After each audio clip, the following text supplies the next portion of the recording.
तर मी जुगारात जिंकले 150 रुपये. थांबा थांबा, मला बॉयकॉट करू नका.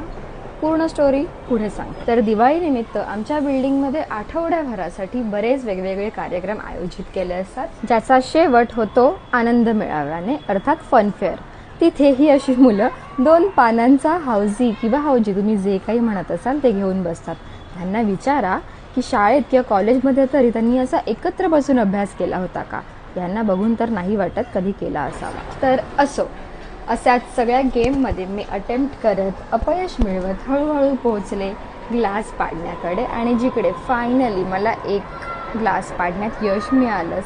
पण दुर्दैवाने जिंकल्यानंतर इथे तुम्हाला पैसे नाही दिले जात, तिकडे तुम्हाला आणखी तिकीट दिलं जातं, जे वापरून तुम्ही दुसरा कोणताही गेम घेऊ शकता किंवा खाण्याच्या स्टॉलवरून खाऊ घेऊ शकता. तर आठवड्याभरात लहान मुलांसाठी, स्त्रियांसाठी, पुरुषांसाठी घेतलेल्या वेगवेगळ्या स्पर्धांमध्ये यश मिळवलेल्या विजेत्यांचं या शेवटच्या दिवशी बक्षीस देऊन अभिनंदन केलं जातं. एरवी इकडे तिकडे हुंदडणारी हीच ती मुलं अशा कार्यक्रमांचं आयोजन किती उत्तमपणे पार पाडतात आणि पूर्ण बिल्डिंगला कसं इन्व्हॉल्व करता येईल आणि सगळ्यांचा आनंद कसा द्विगुणित करता येईल यासाठी कशी कामं करतात हे बघून खरंच मनापासून कौतुक वाटतं.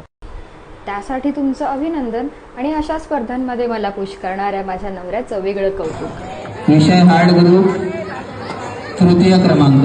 नाद केला पण वाया नाही गेला.